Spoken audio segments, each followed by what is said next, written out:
Udah mulai belum? Bentar. Oke, udah mulai.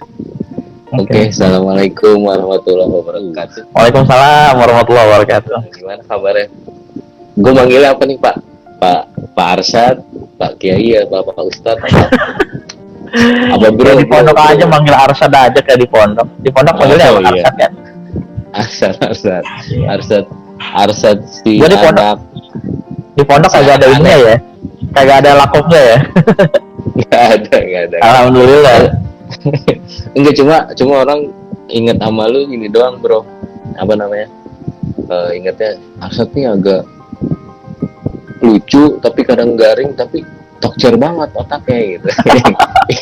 Yang diinget anak-anak itu aja. Iya, kadang aneh ente suka ngomong sendiri ngelawak tapi garing gitu. Tapi top lah, top. Tetap juara 1 kan? Juara 2. Oh, juara 2, juara 1 di anak laki. Oke Pak, sore ini kita bakal bahas nih namanya? Ya, kita bakal bahas yang sering terjadi gitu di tengah anak-anak muda gitu ya. Anak-anak muda yang baru lulus sekolah ataupun kuliah ya. Ketika mereka mau masuk dunia kerja, itu sebenarnya yang didahuluin attitude dulu apa aptitude nih Pak? Gitu. Kalau menurut Arsyad nih, sebelum membahas itu, Anda mau tahu nih menurut Arsyad attitude itu apa, aptitude itu apa gitu. Bro. Wah, ini pertama pertanyaannya salah sasaran sebenarnya. Oh enggak. Salah sasaran. Bukan ahli di bidang itu ya. Ya sebelum Anda jawab ya, Anda bukan ahli di bidang itu. Nanti kalau misalnya ada yang mau komen atau koreksi, nambahin, ngurangin, buat tulis di kolom komen ini ya. Ada kolom komen ya. ada. Iya.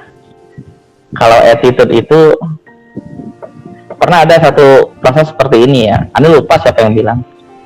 Your attitude, not your aptitude, will determine your altitude. Pernah dengar ya, Dan ya? Pernah. Ya, jadi attitude Anda, bukan aptitude Anda yang akan menentukan altitude. Altitude itu kalau fisika itu ketinggian ya. Oh iya. Ya enggak. Jadi sejauh mana level mungkin ketinggian derajat Anda itu ditentukan oleh attitude Anda. Mungkin kita bisa bilang secara simpel attitude itu sikap ya. Karakter. Sedangkan kalau aptitude itu bakat ataupun skill atau ya keahlian kita gitu. Keahlian selain karakter itu. Itu mungkin lah yang aneh ngerti ya, attitude itu berkaitan dengan karakter, akhlak, sikap tahan malang, mental dan lain-lain. Sedangkan aptitude itu adalah skillnya. Yang Anda paham seperti itu, aptitude itu. Tadi kan pertanyaannya seperti itu ya. Jadi cukup. Jadi altitude itu ketinggian, dan ketinggian itu ukuran ketinggian gitu ya. Itu bisa yang bakal menentukan kita setinggi apa, itu adalah attitude kita. Attitude. Dan menurut Anda ini nyambung sih, ya. Kalau menurut Anda di situ ketinggian di situ apa selain derajat apalagi tuh? Ya mungkin prestasi. Oh, prestasi. Kita banyak lihat orang yang nggak punya bakat tapi tekun. Oh iya. Ya, banyak ya kita lihat ya. Ya dulu dia biasa aja gitu ya, tapi tekun. Oh sekarang udah jadi apa gitu kan? Ya lihat seperti itu kan. Okay. Jadi kalau misalnya ketekunan, tahan malang, tahan banting itu masuk ke attitude, ya itulah berarti attitude itu betul yang menentukan altitude kita, bukan aptitude. Seperti itu. Oke. Terima kasih. Nah, menjawab kurang ya. Tambahin di komen ya. Iya, tambahin. Terus mana nih? yang perlu didahului untuk kita yang baru mulai melangkah atau yang sudah berjalan. Namanya juga kita pengen, ya kalau kita sebelumnya ada koreksi-koreksi, kita bakal dalam ngejalanin pekerjaan, karir segala macam, kita bakal ingin berubah menjadi lebih baik gitu kan. Nah, jadi mana yang perlu didahuluin nih, versi Arsyad? Iya. Kalau tadi Wildan bahas tentang dunia kerja ya, sekarang itu kan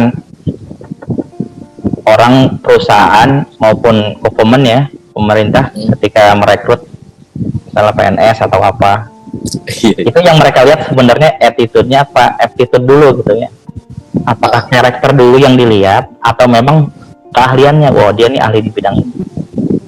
Anda sebenarnya nggak pernah ngelamar kerja ya. Jadi sebelumnya Anda sampaikan dulu, mohon maaf, Anda tidak pernah ngelamar kerja. Waktu jadi gitaris pun itu dipinang oleh mas-mas yang membentuk ya Syahada waktu itu, jadi pinang jadi gitarisnya. Tapi Ana ya di DH ini, di pondok ini sudah beberapa kali menerima surat lamaran untuk orang yang mau ngelamar di sini jadi guru gitu. Nah, kalau yang Ana perhatikan, mereka yang ngelamar itu tenaga ahli semua. Maksudnya ada yang sarjana kimia, ada yang memang dia sarjana olahraga, kayak gitu. Tapi itu bukan pertimbangan utamanya ternyata. Setelah Anda lihat bagaimana Pak Kiai menentukannya, bagaimana Pak Kiai memutuskan apakah lamaran diterima apa tidak, kemudian oke apa tidak masuk ke pondok ini, ternyata itu bukan faktor utamanya menurut anak aptitude itu. Setelah Anda memperhatikan ya, tapi yang utama itu memang adalah attitude-nya.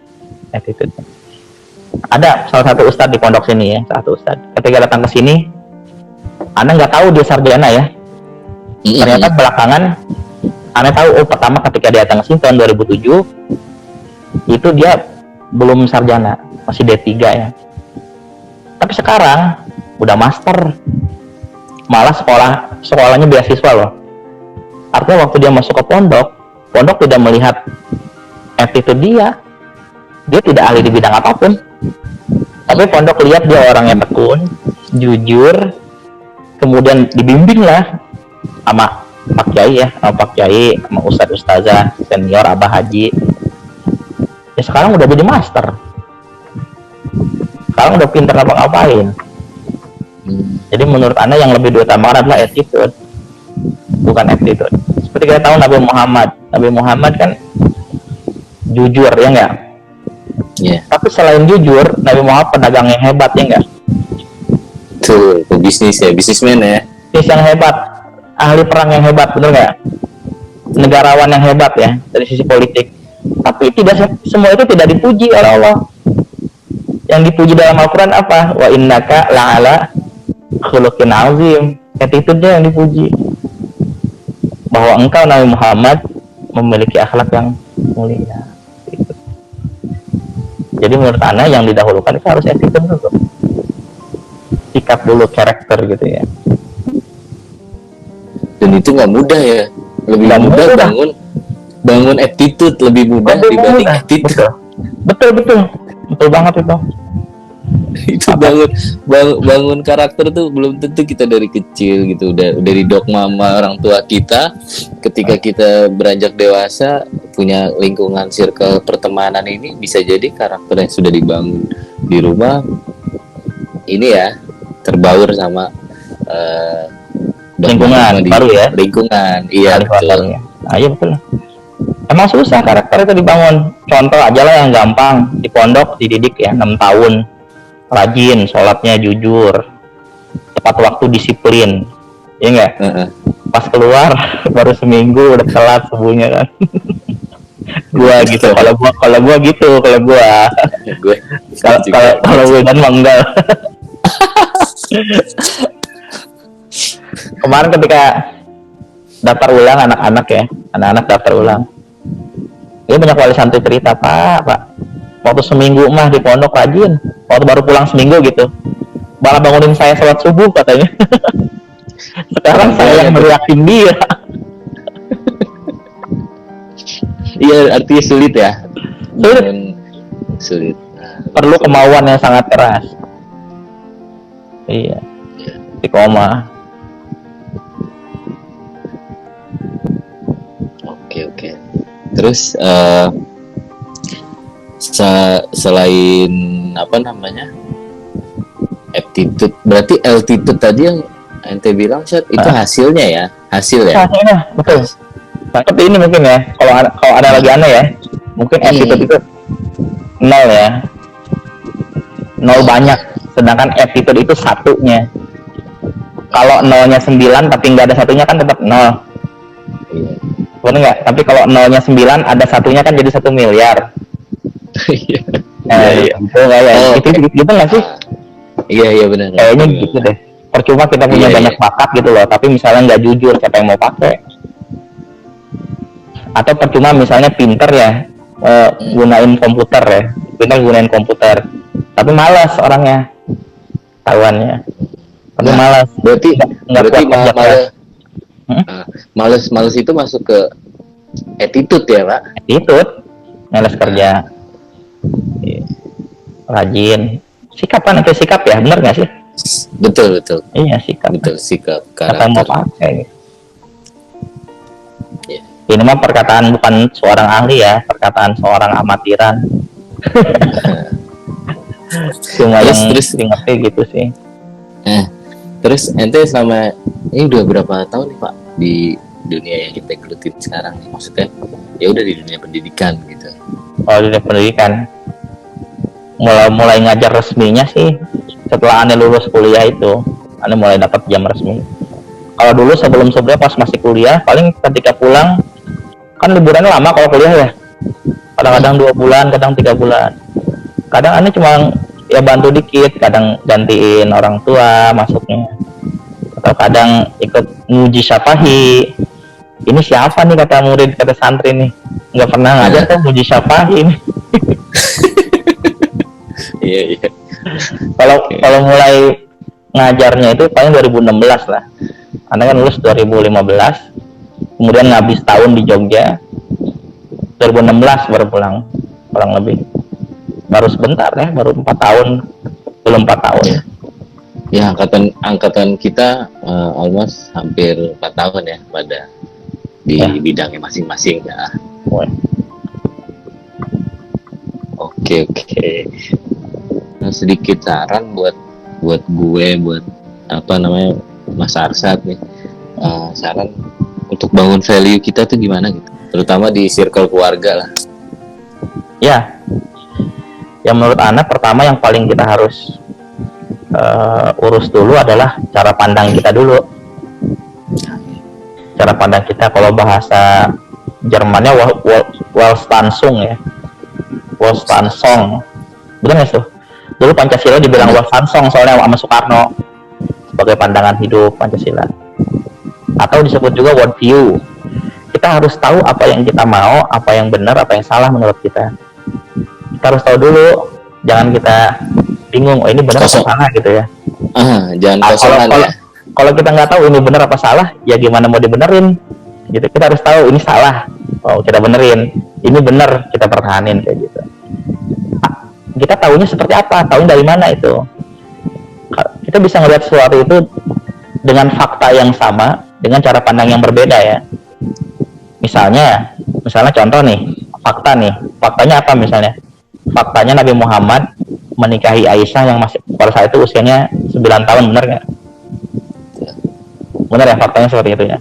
Kita pandangnya pakai apa? Kita bisa pandang hal itu dengan banyak cara pandang. Itu fakta yang terjadi. Kalau kita pandang dengan sisi HAM seperti dunia barat sekarang, itu Nabi Muhammad melanggar apa? Kebebasan anak ya apa? Iya, kasih anak gitu ya. Kalau di Indonesia ditangkap tuh karena menikahi anak di bawah umur, seperti Syekh Puji. Tapi kita kan nggak boleh pakai sudut pandang itu. Benar nggak?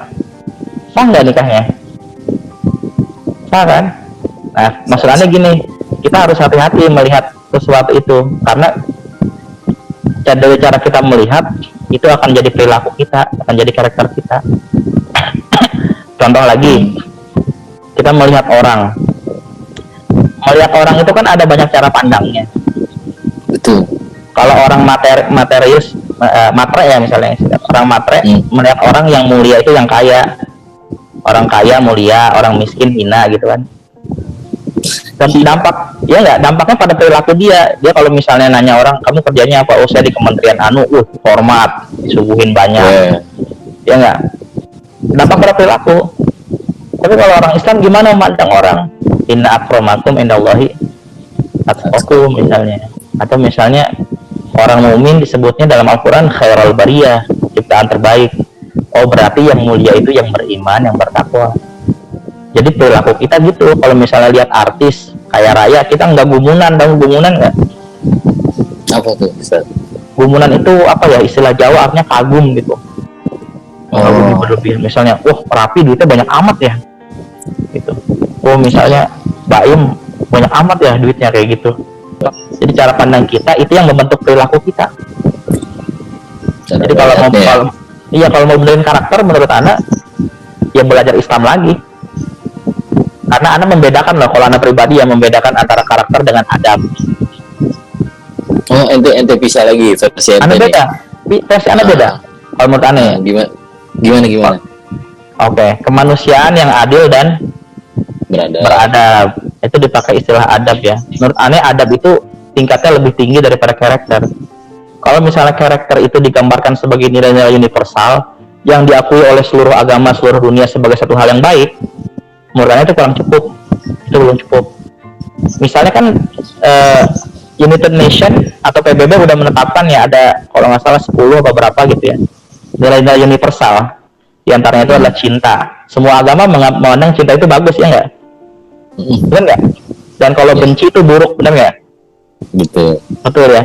Tapi menurut anak cinta aja nggak cukup. Cinta aja nggak cukup. Kalau cinta laki-laki sama laki-laki,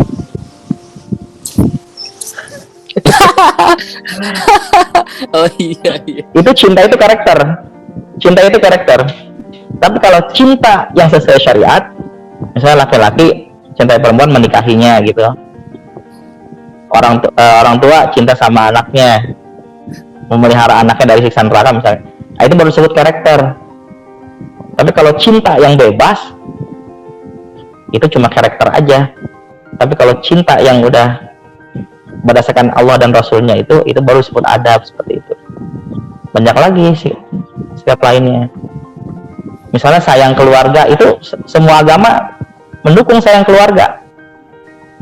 Semua agama mendukung, ya enggak? Iya. Semua negara, mungkin semua negara menganggap sayang sama keluarga itu adalah nilai yang baik. Tapi kita lihat Nabi Muhammad kan memerangi pamannya sendiri, ya enggak? Abu Jahal, Abu Lahab kan memerangi saudaranya sendiri. Jadi sayang itu emang nilai universal, itu karakter, tapi itu belum jadi adab. Sedangkan kita sebagai seorang santri yang pernah belajar agama harusnya lebih ngerti adab gitu. Jadi adab itu apabila karakter itu udah sesuai dengan apa yang dimau Allah, dimau oleh Rasul. Seperti itu. Oke. Terima kasih, Ustaz. Kayaknya udah mulai kemana-mana ya, ngapunten. Nggak apa-apa, Ustaz. Terakhir. Ente kan udah jadi sosok seorang ayah nih ya, Abi ya, dari keluarga. Alhamdulillah. Doain ya, mudah-mudahan sehat anak-anaknya. Nah, itu treatment ente selaku kepala keluarga gitu, pemimpin di keluarga. Apa sih dari hal terkecil yang ente treatment gitu buat keluarga kecil ente gitu, istri, anak? Sekarang anak 2 ya, Ustaz? Iya, langsung 2. Nah, itu gimana ente memperlakukan keluarga gitu, istri? Maksudnya kita apalagi sore nih kita tabrakin lagi sama kita nih generasi sandwich gitu, dimana kita masih punya tanggung jawab ke orang tua gitu. Betul. Kita punya tanggung jawab juga terhadap anak gitu. Sorry nih ya, aneh belum berkeluarga jadi. Oh ya, amin mudah-mudahan tahun ini ya. Aduh, amin. Diaminin semua ya. Iya, amin. Nah, itu ente gimana tuh, Pak, memperlakukan nge-treatment keluarga gimana tuh? Kalau sekarang kan anak-anak masih kecil-kecil banget ya, belum banyak yang bisa aneh ajarin sama mereka. Di samping lebih ke apa, permainan aja ya, seru-seru gitu. Di samping Ana masih nginget-nginget nih, ketika anak-anaknya lahir tuh maghrib hari Jumat, Ana mencoba sekeras mungkin nginget gimana sih pendidikan orang tua Ana ketika dulu waktu Ana kecil gitu, ngulang-ngulang terus, dan ternyata nggak ingat. Nggak ingat. Kadang-kadang kalau misalnya anak-anak begini baru Ana nanya ke orang tua, mah atau ayah misalnya, dulu waktu agak kecil kalau kayak gini gimana? Nah, kayak gitu. Jadi gitu. Ya jujur siap nggak siap sih sebenarnya punya anak, tapi kan konsekuensi ya kalau udah menikah punya anak. Dan memang Anda juga nggak mau punya anak ini sih, nggak mau punya anak terlalu tua gitu, dan punya anak banyak kayak Gen Halilintar. Ya tapi untuk saat ini Anda belum bisa ngajarin banyak, paling ya karena mereka mungkin berdua ya, kemana-mana berdua, ngajarin sharing paling. Misalnya kalau siapa yang nemu mainan duluan, ya itu punya dia gitu. Kalau adiknya mau atau kakaknya mau, dia harus bilang pinjem. Kalau misalnya mereka berantem, maafan, jajan kayak gitu. Di usia mereka ini kan sekarang semuanya punya mereka, apa yang dia mau itu jadi punya dia. Tapi karena mereka berdua nih, alhamdulillah ya mereka berdua, kita bisa ngajarin itu sharing. Bukannya kakak harus mengalah karena dia kakaknya, atau adik harus ngasih karena lebih muda gitu, bukan, tapi sharing. Jadi kesimpulannya aneh ambil seperti ini, lebih daripada kompetisi lebih baik kolaborasi gitu ya. Wih, kok malah jadi keren gitu. Kagak ini hostnya ini. Enggak, iya kan tadi dia bilang karena nggak sekeren itu ngomongnya. Enggak, iya dia bilang tadi lebih ke sharing gitu. Iya. Mesti karena kakak dia harus apa gitu. Iya, karena dia adik dia nggak mesti ngalah gitu. Iya, kayak gitu. Jadi lebih baik kolaborasi aja ya. Kita tukeran. Lebih banyak kontribusi ke anak-anak itu adalah istri anak ya, Puput ya. Ya karena yang ngurusin semuanya dia. Anak paling bantu sampingan bisa nyuci botol paling. Kalau dia kan semuanya dari ya. Masih jadi kan perawat. Puput setelah nikah aneh suruh resign. Tapi dia nggak pernah jadi perawat sih, nggak pernah. Dia dulu kerja di BPJS kan. Perawat cuma pas profesi doang. Satu kampus sama Adiane. Kita? Satu kampus sama Adiane. Jadi dia masuk, Puput masih ada tuh. Jadi dia sempat ngeliat Putri gitu. Adiane. Iya. Dia bilang itu teman abang ya, anak Darko gitu. Sempat siapa juga ya? Puput kenal ya? Kalau nggak salah ngospek si Puput, dia. Iya, jadi dulu gua waktu ospek malah diikutin semua tuh. Gua rajin banget waktu ospek. Semua kategori gua ikutin. Sekarang kalau mikir konyol banget sih. Iya. Suruh bikin anu. Teman-teman gue yang nggak bikin aman-aman aja. Kesimpulan gini, Stan. Kalau kita masih mengejar impian, artinya kita masih muda, Stan. Tapi kalau ternyata kita lebih banyak mengenang, artinya umur kita udah tua gitu. Jadi kita benar. Berarti aneh masih muda juga nih ya. Masih banyak yang pengen soalnya. Masih. Jadi baru belajar hal-hal baru juga ini. Jadi suatu saat kita bakal di titik itu gitu, Pak. Udah nggak butuh lagi impian gitu. Cuman kenal. Benar. Oke, Stat, kita nggak lama-lama. Terima kasih waktunya ya. Ada yang mau disampaikan nggak? Masih banyak. Belajar banyak nih anak nih dari Wildan nih. Dari kuat. Enggak, Stat. Ada yang mau disampaikan, Stat, buat teman-teman angkatan, buat teman-teman di luar angkatan gitu. Buat teman-teman mudah-mudahan sehat-sehat semua. Amin, amin. Impiannya, keinginannya tercapai semua. Amin. Tetap nyambung silaturahimnya, saudaraannya. Ya gitu aja sih. Oke, Ustaz. Sehat terus ya.